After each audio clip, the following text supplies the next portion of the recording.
Vamos a hablar sobre el teorema fundamental del cálculo, que directamente vamos a empezar con el enunciado del resultado. Teorema fundamental del cálculo. Y lo que dice es lo siguiente, dice si f es una función de un intervalo cerrado a los números reales continua y definimos f grande de x igual a integral entre a y b, entre a y x de f, y ahora pues es una variable de integración, ya usé la a, ya usé la x, tengo que usar por ejemplo t de t. Entonces la función f' esta es derivable y su derivada vale la f chiquita para todo x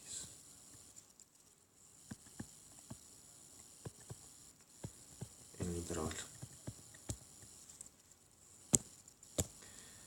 Entonces vamos a hacer algún dibujo explicativo, esperemos que ayude a explicar. Lo que dice el teorema es lo siguiente: si tenemos, vamos a dibujar los ejes, aquí hay un intervalo AB y por encima de este intervalo hay una cierta función,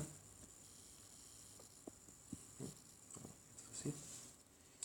Y esta es la curva, bueno, y igual a f de x.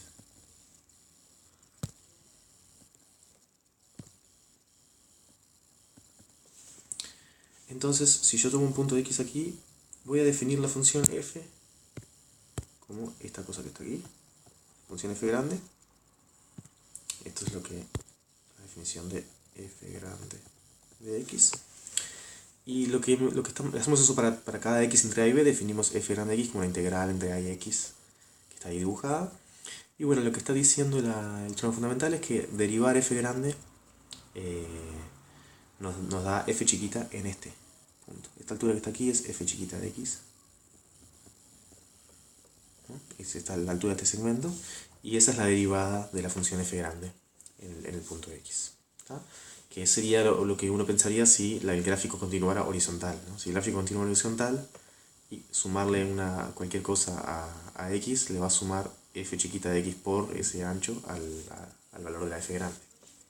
Así que bueno, sin entrar más en la prueba, el hecho importante es que esto permite calcular integrales que antes eran trabajosas en forma casi obvia, digamos. Entonces la idea es que se dice que f grande es una primitiva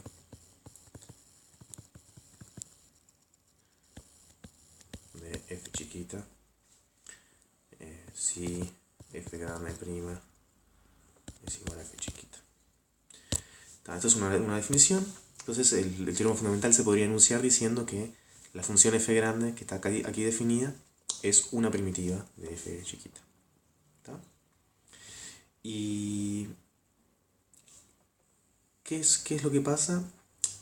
¿Por qué es fundamental este hecho? Bueno, tiene una consecuencia que es bastante inmediata, que a veces se llama la regla de Barrow.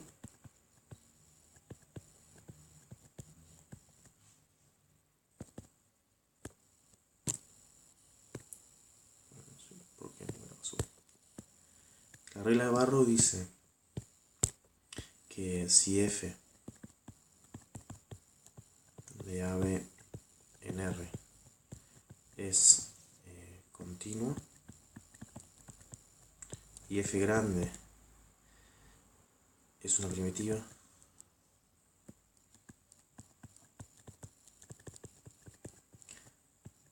de f chiquita, fíjense que no tiene por qué ser verdad que esta f grande, cuya derivada vale f chiquita, sea igual a la función esta integral entre a y x de f chiquita, ¿no?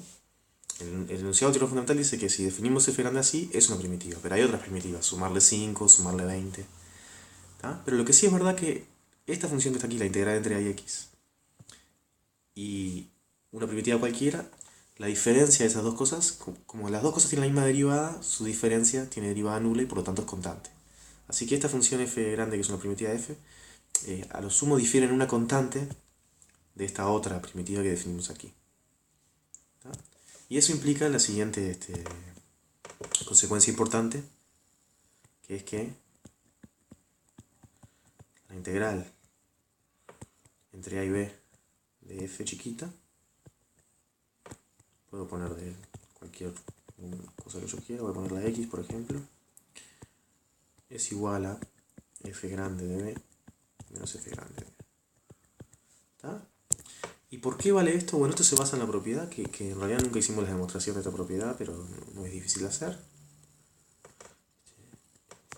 Quería hablar de cosas más interesantes. Se basa en la propiedad de que una función con derivada nula en un intervalo es constante en dicho intervalo. ¿No? Supongo que más adelante haremos la demostración de eso. Pero es un hecho intuitivo, ¿no? Y entonces, si te dan una primitiva cualquiera de la función que querés calcular la integral, bueno, no tiene por qué justo coincidir con esta función que el teorema fundamental dice que es primitiva, pero lo que va a pasar es que va a diferir en una constante de esta función definida así. Y bueno, y si tengo si le sumo una constante, esta diferencia que está aquí, vale siempre lo mismo. O sea, si yo en lugar de f grande hubiera tomado f grande más 2, aquí cuando se restan, esa f grande en b y f grande en a vale lo mismo. Así que para cualquier primitiva, esta resta que está al lado derecho vale exactamente lo mismo. Y bueno, y si se fijan, para la primitiva que está aquí en el enunciado del teorema fundamental, f de b vale integral entre a y b de la f chiquita, y f grande de a vale 0. ¿Tá? Si quieren, por definición, la integral entre a y a es 0. Pero entonces, ¿por qué esto es importante? Voy a decir una pequeña anotación. Vamos a poner color negro. Voy a decir notación. Es conveniente, así como dije que f grande de a igual 0, lo que es conveniente, f grande de a igual 0, lo que es conveniente es definir que la integral entre a y b, entre b y a, digamos, si quieren. Solo por conveniencia vamos a poner que la integral entre b y a de f de x sea igual a, por definición nomás, integral entre a y b con signo opuesto. ¿Tá? Entonces si alguien te pregunta la integral entre 1 y 0, bueno, es menos la integral entre 0 y 1. ¿Tá? Y también hay una notación especial que es que f de b menos f de a, que es lo que aparece del lado derecho, se anota f de x o de cualquier variable que uno quiera como nombre, y aquí ponemos los extremos, a y b. ¿Tá? Con esta notación, lo que está enunciado ahí en la regla de barro vale aunque b sea menor que a y viceversa. ¿Tá? Y también vale la propiedad de que, bueno, si yo sumo la integral entre a y b con la integral entre b y c, vale la integral entre a y c, sea cual sea el orden en el cual se encuentren esos puntos a, b y c. Así que es una notación conveniente. Y bueno, y ya con esto podemos utilizar el teorema fundamental. Lo que implica es, la regla de barro esta, lo que implica es que para calcular una integral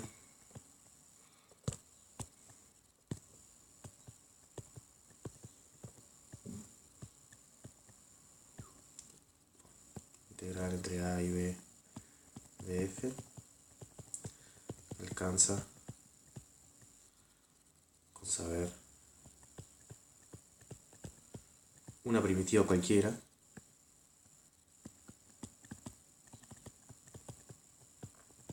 de f. O sea que si tenemos una tabla de derivadas, por decirlo así, conocemos cómo derivar funciones. Bueno, conocemos cómo derivar un montón de funciones también, simplemente dando vuelta a la tabla, digamos. ¿Ah? Y los ejemplos son los siguientes que me gustaría discutir. Ejemplos. Podemos calcular inmediatamente la integral entre, vamos a poner entre 0 y 1, 0 y 1, de una constante, por ejemplo la función 1. Y bueno, una primitiva de la función 1 constante es la función x. La derivada de x vale 1. Y si lo evalúo entre 0 y 1, es x en 1 menos x en 0 vale 1. Ok, este ejemplo no es muy emocionante. ¿Qué pasa con integral entre 0 y 1 de la función x? Bueno, tenemos que pensar en una función cuya derivada valga x. Y si se ponen a pensar, x cuadrado, su derivada vale 2x, así que 1 medio x cuadrado es una primitiva de la función x. Y cuando evalúo 1 medio x cuadrado entre 0 y 1, vale 1 medio por 1 al cuadrado menos 1 medio por 0 al cuadrado, que vale 1 medio. Vamos a hacer uno más. Integral entre 0 y 1 de x cuadrado. Bueno, una primitiva de x cuadrado es x cubo, si lo derivo vale 3x cuadrado, así que 1/3 x cubo es una primitiva de x cuadrado. Si derivo 1/3 x cubo vale x cuadrado. Y ahora cuando lo evalúo entre 0 y 1, esto vale 1/3 1 al cubo menos 1/3 0 al cubo, que vale 1/3. Y este es el resultado de Arquímedes. Lo acabamos de obtener conociendo simplemente que la derivada de x cubo vale 3x cuadrado. Acabamos de derivar el resultado que llevó un montón de trabajo y razonamiento a Arquímedes. Y podemos continuar, ¿no? Nosotros podemos integrar cualquier polinomio, porque conocemos primitivas de cualquier polinomio, ¿no? Sabemos que al sumarle un grado al exponente, la derivada de eso es, sabemos cuánto vale, así que sabemos calcular la primitiva de cualquier polinomio. Entonces, si pongo la integral entre 0 y 1 de x a la n en un número natural, y reflexiono un poco, una primitiva es 1 sobre n más 1, x a la n más 1. Y para evaluar eso entre 0 y 1, lo que me va a quedar es 1 sobre n más 1. Y esto significa, quizás aquí debería poner una exclamación, o sea, digamos, Arquímedes tuvo que con gran trabajo calcular la integral de x cuadrado. Nosotros podemos calcular la de cualquier potencia casi sin esfuerzo, ¿no? En este momento. Y la afirmación es la siguiente, lo que acabamos de calcular y darnos cuenta es la siguiente. Si pongo acá cuadrado 1 por 1, ¿no? Este es el caso n igual a 0. Este es el gráfico para n igual a 1 de x a la n. Luego este es el gráfico para n igual a 2, que sería x cuadrado, ¿no? Y luego un poquito más abajo, porque al elevar al cubo un número entre 0 y 1 se vuelve más pequeño todavía que si lo elevara al cuadrado, n igual a 3, y etc. Y nosotros probamos que el área por debajo de estas curvas es 1, 1 medio, 1/3, 1/4, etcétera, etcétera. Simplemente como corolario de saber derivar polinomios y el teorema fundamental del cálculo. Así que creo que eso muestra un poco la utilidad. Vamos a hacer un poquito una otra aplicación antes de tratar de hacer la demostración. Vamos a hacer, siguiendo con el tema de trivializar la obra de Arquímedes, vamos a calcular los volúmenes, el volumen del cilindro y la esfera.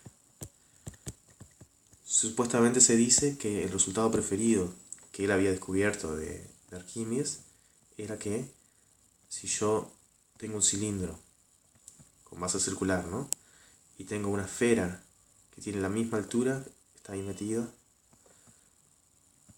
y es tangente así, o sea, un calza justito con el cilindro, el volumen que ocupa la esfera dentro del cilindro es exactamente 2/3 del volumen total. Supuestamente ese era el descubrimiento preferido que había realizado Arquímedes y quería que lo pusieran esa figura en su tumba. En su tumba. Entonces, bueno, vamos a ver si podemos recuperar ese resultado. Entonces la primera cosa sería bueno, el volumen del cilindro. No precisamos hacer ninguna cosa complicada del cilindro. Esto vale el área de la base, que es pi. Vamos a suponer que esto tiene radio 1. Vamos a tratar de hacer las cosas más o menos claramente. Vamos a poner un eje aquí, que le vamos a llamar t. Esto va a ir entre t igual 1 y t igual menos 1. ¿Tá? Y para cada t O sea que mi cilindro tiene altura 2. Y... ¿qué quería decir? Que bueno, si el área de la base vale pi, o sea que hay pi cuadraditos que puedo... sí, sí, es eso. Área pi significa, bueno, puedo meter, ¿cómo se dice? Eh, Cuadraditos cuya área asume más o menos 3 con no sé qué, no sé qué, no sé qué, ahí adentro. Y ahora cuando multiplico todo por altura 2, está bastante claro que la cantidad de cubos, ¿no? Unidades de volumen cúbicas que voy a tener es simplemente pi por 2. O sea que sería 2pi. Eso no voy a argumentar más que eso. Pero ahora vamos a hacer lo siguiente, vamos a mirar qué podemos hacer con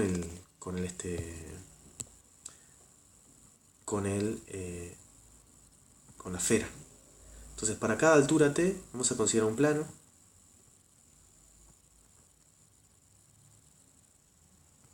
¿tá? Y vamos a mirar el corte de esta esfera con el plano. ¿tá? Y el área de este corte que está aquí, que es un círculo, ¿no? Este círculo de aquí, su área, le vamos a llamar A de t. ¿tá? T se mueve entre menos 1 y 1. Y A de t es el corte de esa esfera con el plano perpendicular al eje que está a altura t. ¿no? Y bueno, lo que está claro geométricamente es que la afirmación es que para cualquier partición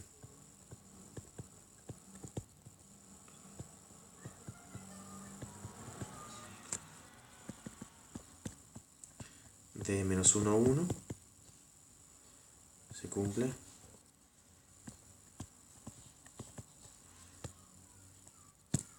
vamos a hacer esto así, vamos a poner suma inferior menor o igual que el volumen de la esfera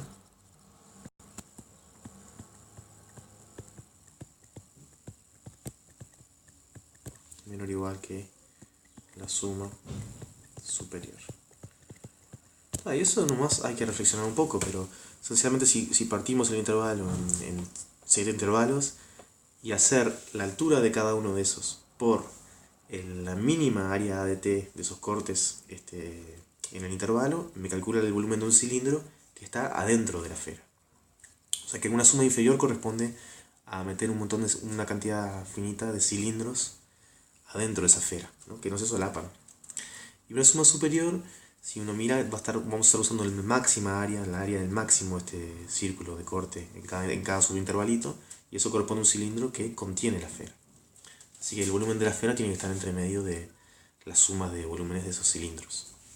Y bueno, y el teorema de integrabilidad de las funciones continuas nos va a decir que si esta área de A de t es una función continua, que lo es, vamos a encontrar una fórmula explícita, entonces las sumas inferiores y superiores, al achicar el módulo de la partición, se van acercando entre sí. Y se acercan entonces a un valor común que tiene que ser el volumen de la esfera.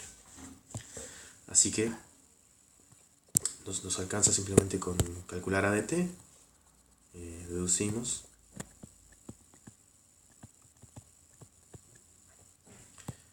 volumen de la esfera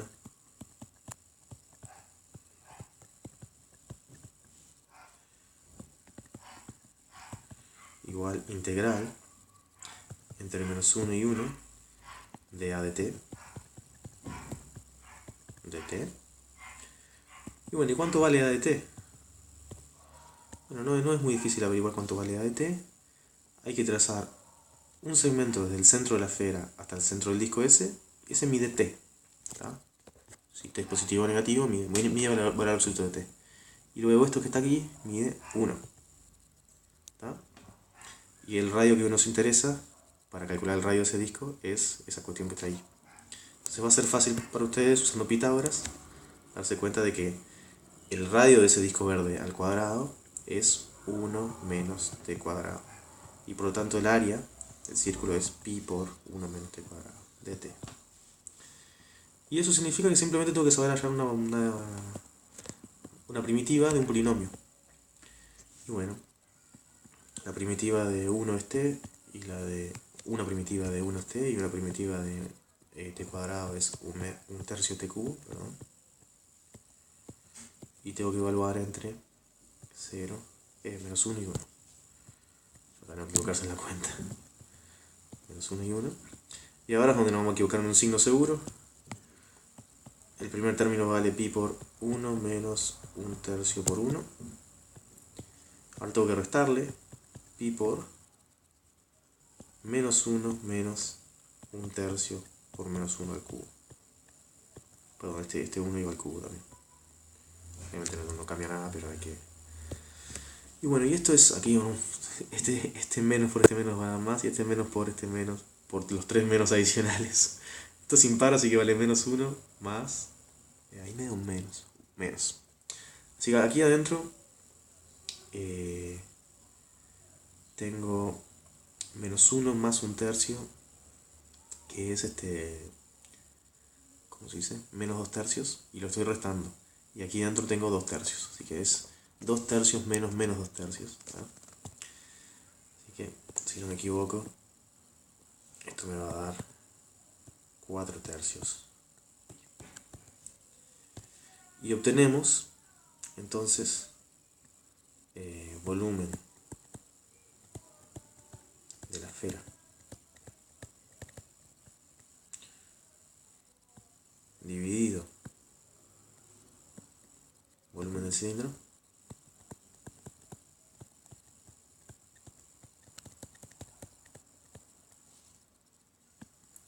es igual a 4 tercios pi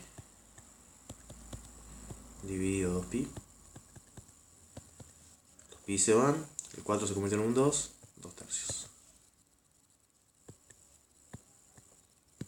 Y esto creo que merece algunas exclamaciones. Y quizá la exclamación que más importante es que esto yo lo debería deducir Arquímedes sin tener el teorema fundamental, ¿no? Lo cual es impresionante desde mi punto de vista. Así que bueno, el teorema fundamental permite, no solamente tiene importancia teórica, que lo va a tener, van a ver, sino que además es una herramienta que permite calcular explícitamente integrales, por ejemplo, de cualquier polinomio, con absoluta facilidad, ¿sí? Entonces, bueno, por eso se llama teorema fundamental, además de la importancia teórica que tiene. Además, solamente desde el punto de vista teórico, hay una afirmación aquí que no es tan obvia, que es que cualquier función continua tiene una primitiva, es derivada de alguien, ¿no? Eso no tiene por qué ser tan obvio, dado que hay ejemplos relativamente exóticos de funciones continuas. Y bueno, de ahora está sin más demora, vamos a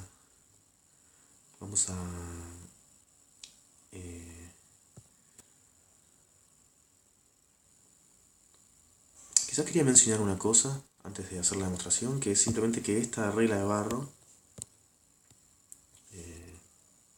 esto justifica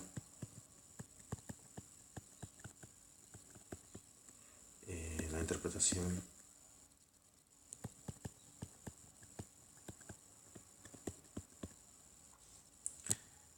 de integral entre a y b de v de t como el desplazamiento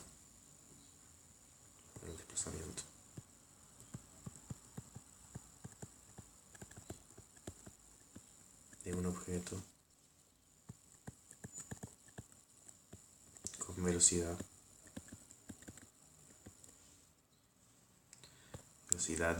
bueno, no voy a poder escribirlo con todo detalle, instantánea b. No voy a decir mucho sobre esto, pero simplemente quería mencionar que una de las interpretaciones de la derivada era la velocidad instantánea de un objeto si yo conozco su posición sobre que se mueve en una línea recta, ¿no? Si conozco su posición en cada instante, la derivada me dice su velocidad instantánea, ¿no?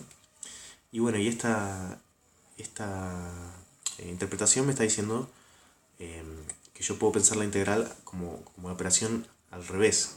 Alguien me dice cuánto marcó el velocímetro de un auto que se movía en una línea recta, ¿no? En cada instante de un intervalo de tiempo. Y si yo calculo la integral de esa función v de t, que era qué velocidad venía en el instante t, instantánea, lo que me va a dar es la diferencia entre los valores de cualquier primitiva, que sería la posición es una primitiva, ¿no? La derivada de la posición es la velocidad instantánea, así que la diferencia de la posición en el instante final menos el instante inicial, digamos, esa diferencia es la integral de la función velocidad. Así que de alguna manera esta regla de Barrow me está diciendo que se justifica interpretar no solamente como área con signo bajo una gráfica la integral, sino también como desplazamiento total si la función me estaba diciendo la velocidad instantánea en cada instante. Esto es una interpretación bastante importante, no solamente la de ahí abajo de la.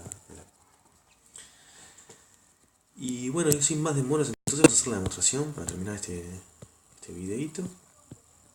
Y demostración del teorema fundamental, ¿no?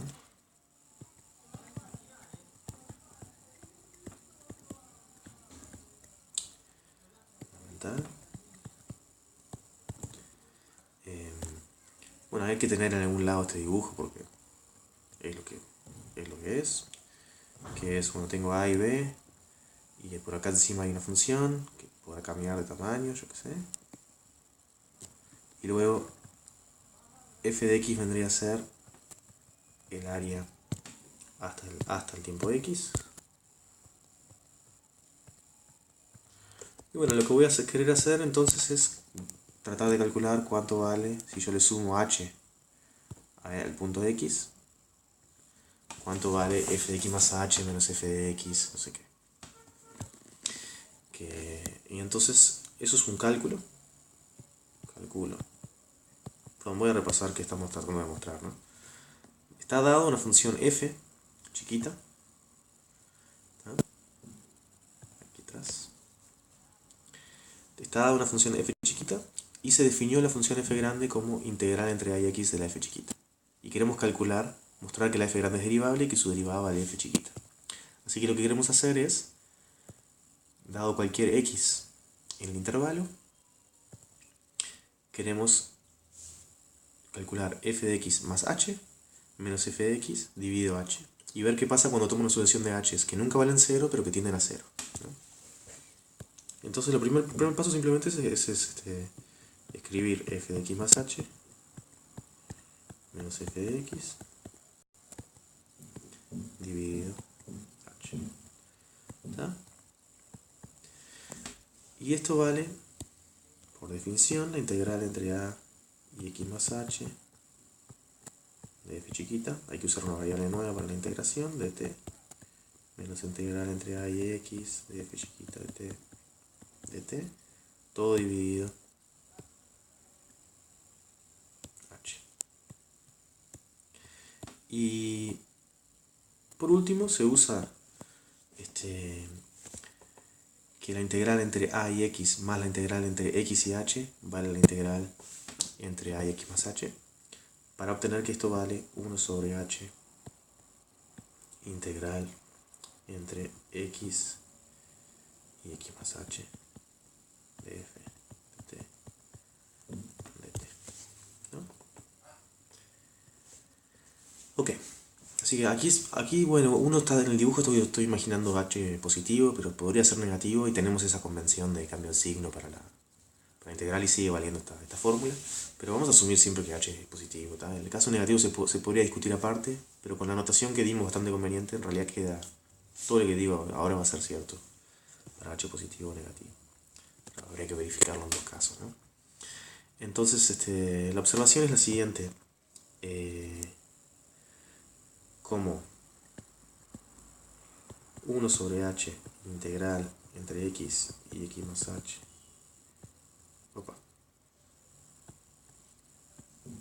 de f de t está entre el mínimo y el máximo de f en el intervalo De vuelta, aquí podría ser que el extremo izquierdo que yo estoy escribiendo aquí, x, sea más chico, sea más grande que el extremo derecho. Me estoy refiriendo al intervalo entre esos dos valores, ¿está? Si h es negativo sería el intervalo x más hx, ¿no? Y bueno, y la afirmación aquí es que 1 sobre h en la integral está entre el mínimo y el máximo del intervalo. ¿Por qué? Porque una suma superior de esta integral es tomar la partición trivial nomás con dos puntos x y x, h. No partir el intervalo x más h, perdón, un problema ahí. No partirlo para nada.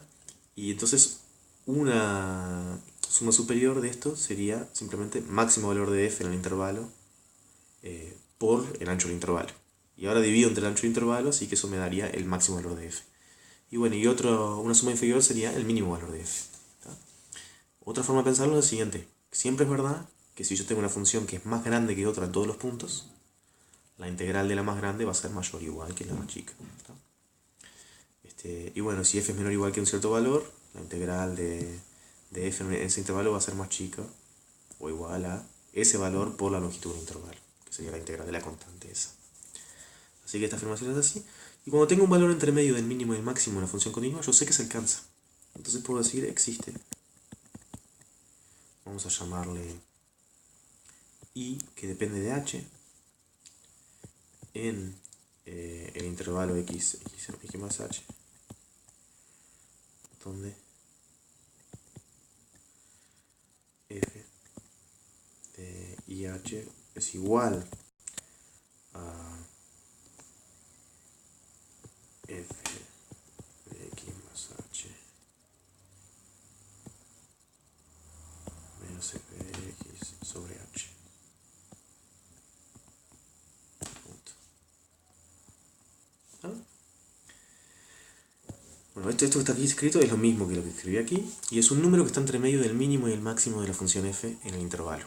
Y por lo tanto hay algún punto del intervalo, bueno, obviamente como el intervalo va cambiando con h, el punto también depende de h, donde f alcanza exactamente ese valor. Y ahora, ¿cuál es la idea? La idea ahora ya terminamos esencialmente, evaluando en una sucesión H1, H2, etc. Que nunca vale 0, porque esa es la definición de derivada, hay que tomar límites sobre sucesiones que nunca valen 0, pero con límite de Hn igual a 0, se obtiene límite cuando n tiende a más infinito de i sub Hn.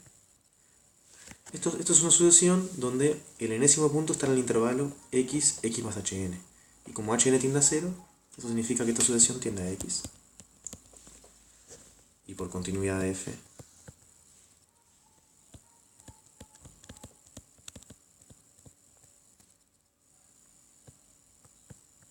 de f chica, límite de f de i sub Hn igual a f de el punto límite, que es x. Y bueno, y ese es el límite que queríamos calcular. Queríamos mostrar que este cociente, cuando tomo una sucesión Hn que tiende a 0 sin nunca valer 0, este cociente se acerca a f de x. Lo que mostramos es que este cociente vale la integral en el intervalo x más h dividido h. Y ese valor, al estar entre medio del máximo y del mínimo valor de f en ese intervalo, es f en algún punto intermedio entre x y x más h. Entonces, si yo ahora